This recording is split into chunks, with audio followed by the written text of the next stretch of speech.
Assalamu alaikum. Hello and welcome to another show of Let's Talk with PAK HUB. I'm your host Mudassir Zaki from London. नाज़रीन, आज का show जो है हम specifically immigration law के ऊपर कर रहे हैं और आज के इस शो में हम इस वक्त मौजूद हैं Abbott and Harris solicitors law firm में, जो कि एजवे रोड लंदन में है। और हमारे साथ उनके principal solicitor mister Khalid Bashir sahab हैं। जी अस्सलाम वालेकुम खालिद बशीर साहब। वालेकुम सलाम ज़की साहब, बहुत शुक्रिया आपका हमारे ऑफिस में आने का और आपके इस शो में हमें इनवाइट करने का। Thank you very much sir, आपका भी बहुत बहुत शुक्रिया, आपने कीमती अपने जो स्केड्यूल है उसमें से हमें टाइम दिया। तो सर हम शुरू करते हैं। इस वक्त जो अभी करंट सिचुएशन इस वक्त यहाँ पे इंग्लैंड में, यूनाइटेड किंगडम में एक शॉर्टेज हो रही है एचजीवी ड्राइवर्स की, जिसकी वजह से फ्यूल शॉर्टेज ऑलरेडी हो चुकी है और उसके अलावा जो दूसरी सुपर मार्केट्स के जो शेल्फ हैं वहां पे भी इस वक्त कई चीजें जो है वो मौजूद नहीं है। तो सर इस वजह से ये क्या वजह है? ये कोई लेबर की शॉर्टेज है, ड्राइवर्स की शॉर्टेज है, या कोई ब्रेक्सिट का रद्द अमल है, या खित्ते की जो इस वक्त जो सूरत हाल, जो पॉलिटिकल सिनेरियो चल रहे हैं उस वजह से? ये आप काइंडली थोड़ा सा इस पे आप हाईलाइट कर दें। थैंक यू, ये बड़ा इंटरेस्टिंग क्वेश्चन है आपने पूछा है। मुझे जो लग रहा है वो ये है कि आई थिंक ब्रेक्सिट की जो प्लानिंग की है वो शायद प्रॉपर तरीके से प्लान करके ब्रेक्सिट नहीं हुआ।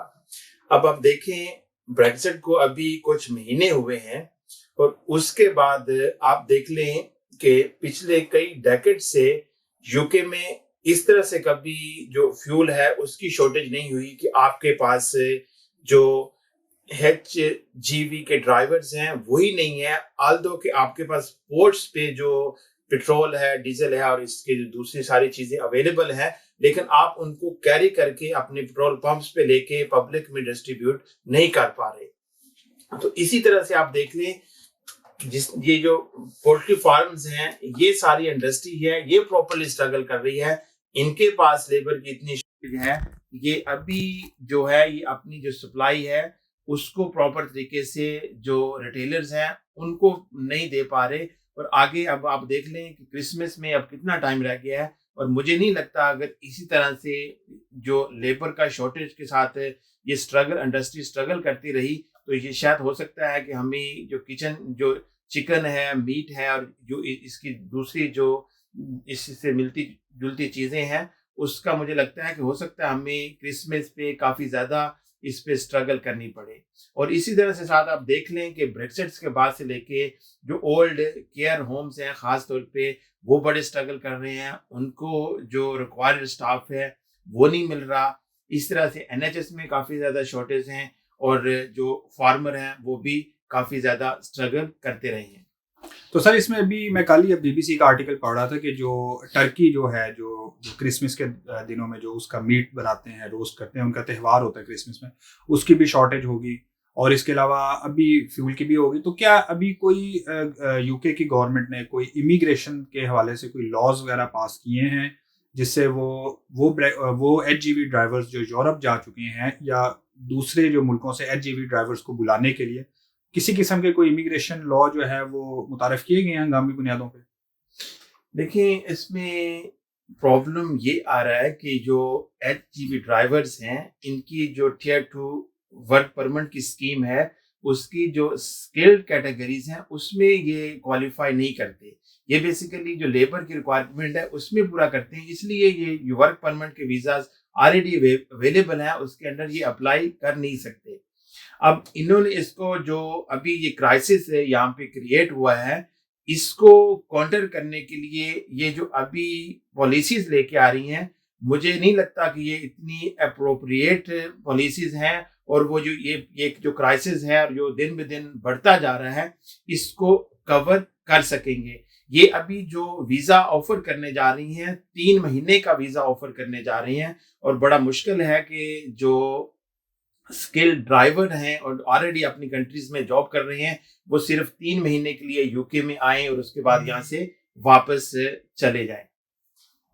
ठीक है, बहुत बहुत शुक्रिया सर।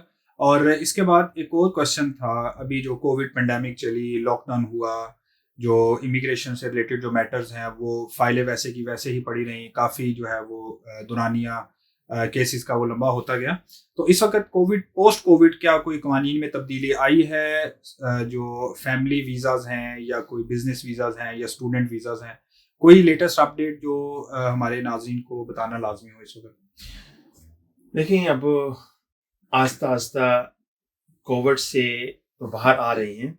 इससे ये है कि जो स्टूडेंट यहाँ पे स्टडी के लिए आए हैं, ऑब्वियसली अब वो अपनी यूनिवर्सिटी में जाके स्टडी करना शुरू कर देंगे। और इस तरह से जो यहाँ पे वर्क परमिट पे आना चाहते हैं, और दूसरी बहुत सारी कैटेगरीज हैं, और साथ साथ साथ यहाँ पे आपको पता है कि बहुत सारे मिलियंस की तादाद में जो विजिटर्स हैं वो हर साल यूके में आती हैं, और ये भी एक बहुत बड़ा सोर्स है जो हमारा, जिससे हम रेवेन्यू जनरेट करते हैं। तो ऑब्वियसली ये सारी जो एक्टिविटीज हैं ये भी अब कोविड के बाद शुरू हो जाएंगी। इसमें जो अभी इमिग्रेशन के हवाले से जो अपडेट हुई है वो ये है कि अगर कोविड 19 की वजह से आपकी जो फाइनेंशियल लॉसेस आपके हुए हैं, और आप कोई जो फाइनेंशियल थ्रेशोल्ड है, अगर सपोज करें आप अपनी अपनी वाइफ को या वाइफ अपने हस्बैंड को जो सपोज है वो अपनी यूके में बुलाना चाहते हैं, अब यूके से बाहर से किसी भी कंट्री से, उनको जो बाकी जो मैंडेटरी रिक्वायरमेंट्स हैं उनके साथ साथ जो फाइनेंशियल थ्रेशोल्ड है 18,600, ये भी एक मैंडेटरी रिक्वायरमेंट है। इसका मतलब है कि जो यूके से अपने पार्टनर या वाइफ हस्बैंड किसी को यहाँ से स्पॉन्सर कर रहा है, उसकी इनकम 18,600 या इससे ज्यादा होनी चाहिए। तो इसमें अब इसको इमिग्रेशन रूल्स का हिस्सा बना दिया गया है कि अगर कोविड की वजह से आपकी इनकम इस जो मिनिमम थ्रेशोल्ड है इससे कम हुई है, और इससे पहले आप ये रिक्वायरमेंट पूरी कर रहे थे, तो आपको फर्दर वेट करने की जरूरत नहीं है। अगर आप बाकी रिक्वायरमेंट पूरी करते हैं तो आप जो कोविड 19 की कंसेशन है, जो अब इमिग्रेशन रूल्स का हिस्सा बन चुकी है, इस पे रिलाई करके अपने स्पाउस को यहाँ पे आप बुला सकते हैं। Thank you sir. अभी एक और अभी रिसेंटली एक डेडलाइन ख़त्म हुई थी ईयू सेटलमेंट स्कीम की, जिसमें जो यूरोपियंस नेशनल जो है जो यूके में रह रहे हैं वो अपने पेरेंट्स को और यहाँ पे बुला सकते हैं। तो वो उसमें कोई अभी डेडलाइन तो चूँकि ख़त्म हो चुकी है 31 जुलाई की मेरे ख्याल है, तो अभी उसमें क्या आगे कोई उसमें एक्सटेंशन हुई है या क्या है, या लोग अभी कुछ लोग देखने में आ रहे हैं कि कुछ लोग अभी भी वहाँ से आ रहे हैं पाकिस्तान से, तो इस बारे में क्या अपडेट है ये कोई? उसमें यह है कि जो एक्सटेंडेड फैमिली मेंबर्स थे, जिनकी एप्लीकेशंस अलाउ हो गई थी, और साथ साथ जिन्होंने वीजे जिनकी अपील से सक्सेसफुल हुई थी, तो उनको भी अभी तक जो रेजिडेंट कार्ड है वो इश्यू नहीं हो रहे थे, और वो अपनी अपनी कंट्री में स्टक थे। लेकिन अब 6 नवंबर से चांसेस यही हैं कि उनको जो उनके बायोमेट्रिक कार्ड्स हैं वो मिलना शुरू हो जाएंगे, और इस तरह से वो ट्रैवल करके यूके में अपनी फैमिली के साथ यहाँ पे लाइफ शुरू कर सकेंगे। दूसरी बात यह है कि जो फैमिली मेंबर्स हैं, जैसे हस्बैंड एंड वाइफ हैं, पेरेंट्स हैं, बच्चे हैं जिनकी एज 21 ईयर से कम है, वो अगर अभी भी अप्लाई करके अपनी जो फैमिली मेंबर्स हैं जो यूरोपियन नेशनल हैं, यूके में सेटल हो गए हैं, और उन्होंने यहाँ पे आके अपने आप को जो ईयू सेटलमेंट स्कीम है इसके अंदर रजिस्टर्ड करवा लिया है, तो अगर वो अभी भी अप्लाई करना चाहें तो उनके लिए चांस बन सकता है, वो अभी भी अप्लाई कर सकते हैं। लेकिन ऑब्वियसली अब ब्रेक्सिट हो गया है, उसके बाद ग्रेस पीरियड भी गुजर गया है, तो उनको प्रॉपर तरीके से एक्सप्लेन करना पड़ेगा कि अभी तक उन्होंने अप्लाई क्यों नहीं किया। लेकिन अगर अनमैरिड पार्टनर्स भी हैं, उनका रिलेशनशिप भी 30 दिसंबर 2020 से पहले शुरू हुआ है, तो उनके पास भी चांस है कि अभी भी अगर वो अप्लाई करना चाहें तो उसको प्रॉपर जो कॉम्पिटेंट जो लॉयर्स हैं, सोलिसिटर हैं, या जो यहाँ पे इमिग्रेशन की प्रैक्टिस करते हैं, उनके साथ अपना केस डिस्कस करें, और अगर उनका चांस बनता है तो उनको ज़रूर अप्लाई करना चाहिए। अदरवाइज अगर वो अप्लाई नहीं करेंगे तो अंडर अगर यूके के लॉज के अप्लाई करता है तो एक तो ये काफ़ी ज़्यादा कॉम्प्लिकेटेड है, डिफ़िकल्ट है, और इसमें काफ़ी ज़्यादा फीसेस भी आपको पे करनी पड़ेगी। तो सर आखिरी इसमें क्वेश्चन था कि जो लोग यहाँ पे आ चुके हैं ऑलरेडी और उन्होंने बायोमेट्रिक की अपॉइंटमेंट भी कर ली है, और उनके वीज़ा जो टेम्पररी वीज़ा थे 6 महीने के वो एक्सपायर हो गए, अब ना तो उनके पास वो बायोमेट्रिक कार्ड अभी उनको मिला है, तो वो क्या वो भी वेट करें या उनको वापस जाना पड़ेगा या वो इसी मुल्क में स्टे करेंगे? नहीं, जिनकी जो यूके में है और जिनकी एप्लीकेशन सक्सेसफुल हो गई थी, और जैसे आप बता रहे हैं कि 6 मंथ का उनको बायोमेट्रिक कार्ड्स इशू हुए थे या कुछ को नहीं इशू हुए थे, तो होपफुली नेक्स्ट मंथ से उनको कार्ड्स इशू होना शुरू हो जाएंगे, और जैसे उनको कार्ड कार्ड उनको मिल जाएंगे। उसके बाद वो अपने आप को यहाँ पे जो ईयू सेटलमेंट स्कीम है उसके अंडर रजिस्टर्ड करवा सकेंगे। बहुत बहुत शुक्रिया सर। आखिर में जैसा कि हमारे प्रोग्राम का फॉर्मेट है कि हम एक पब्लिक जो है मैसेज जो है एक वो अपने मेहमानों से लेते हैं, तो आप क्या ऐसा पब्लिक अवेयरनेस मैसेज क्या देना चाहेंगे इस वक्त इस सिचुएशन में? देखें, अभी हम ग्रेजुअली जो कोविड-19 है इससे हम बाहर निकल रहे हैं। अभी भी अगर किसी ने अपने आप को वैक्सीनेशन नहीं करवाई तो प्लीज़ आप अब तो फ्री है और हर जगह ईज़िली आपको अवेलेबल है। आप अपनी वैक्सीनेशन ज़रूर करवाएँ और इवन दो आप अपनी वैक्सीनेशन भी करवा लें, फिर भी जो इसकी आपकी जो एहतियात है वो आपको फिर भी करनी है। अगर आप ट्रैवल करते हैं तो मास्क अभी भी अच्छी बात है, आप इसको यूज़ करें और कोशिश करें कि ज़्यादा जो क्राउडेड प्लेसेस हैं वहाँ पे अगर आपको ज़रूरत नहीं है तो उसको अवॉइड करें। यही बेस्ट वे है कि हम इसको जितना मिनिमम इसको हम कर सकते हैं उसको हम उस लेवल पे लेके आएँ, ताकि एक दफ़ा फिर ये सोसाइटी और ये जो कंट्री है वापस अपनी उसी रिदम पे आए जो कि कोविड-19 से पहले था। बहुत बहुत शुक्रिया सर।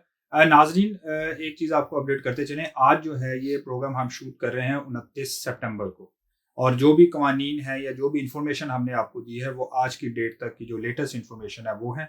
और अगर आप ये शो नवंबर में, दिसंबर में या 2022 में देख रहे हैं तो आप प्लीज़ जो भी इमिग्रेशन स्पेशलिस्ट हैं उनसे रब्ता करें। आपकी जो वेबसाइट्स हैं, जो इदारों की ऑफिशियल वेबसाइट्स हैं उनसे कंसल्ट करें। ये प्रोग्राम जो है हम इस वक्त 2021 में 29 सितंबर वाले दिन कर रहे हैं। एक चीज़ मैं इसमें और ऐड करना चाहूँगा कि इस तरह के जो प्रोग्राम्स हम करते हैं इसका मकसद हरगिज़ नहीं होता कि आपको हम लीगल एडवाइस करें।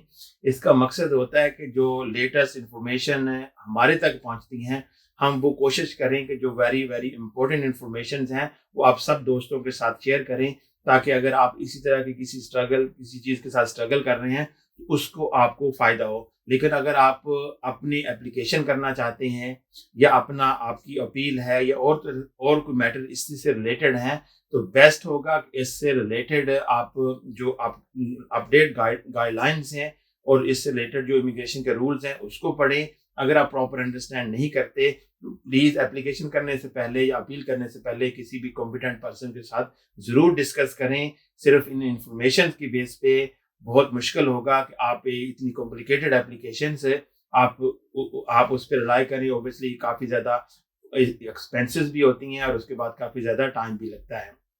तो आप ये चीज़ें मेक श्योर करें कि अगर आप अपनी एप्लीकेशन करना चाहते हैं तो आप खुद से प्रॉपर तरीके से प्रिपरेशन करें या किसी से मिलें। और साथ साथ ऑब्वियसली ये प्रोग्राम अभी हम रिकॉर्ड कर रहे हैं, उसके बाद हम इसको जैसे अपलोड कर देंगे तो ये तो अपडेट्स साथ साथ चेंज होती रहती हैं। इसके बाद जब भी आप प्रोग्राम देखें तो मेक श्योर करें कि अभी भी जो इन्फॉर्मेशन हम आपको देख रहे हैं ये अप टू डेट इन्फॉर्मेशन है या इसके बाद चेंज हुई है। बहुत बहुत शुक्रिया खालिद बशीर साहब, आपने हमें टाइम दिया और बड़ी ही आसान ज़ुबान में जो इमिग्रेशन से मुतालिक लेटेस्ट अपडेट्स थी वो आपने नाज़रीन तक पहुँचाएँ। तो नाज़रीन, अगर अभी तक आपने हमारा यूट्यूब का चैनल सब्सक्राइब नहीं किया तो अभी यूट्यूब पर जाएँ, लेट्स टॉक विद पाक हब को सर्च करें, चैनल को सब्सक्राइब करें, बेल आइकन पर क्लिक करें ताकि जो भी लेटेस्ट इन्फॉर्मेशन है, अपडेट्स हैं वो आप तक पहुँचती रहें। इसके अलावा आपकी जो फीडबैक है, अगर आपके कोई क्वेश्चंस हैं, फीडबैक है या कोई ऐसी राय जो आप कोई इन्फॉर्मेशन आप जानना चाहते हैं, नीचे कमेंट जो है सेक्शन है वहाँ पे आप कमेंट करें।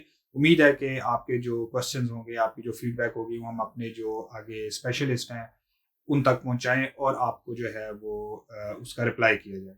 Keep watching, let's talk with पाक हब। पाक हब को देखते रहिए। अपने होस्ट मुदस्सिर ज़की को इजाज़त दीजिए। अस्सलाम वालेकुम।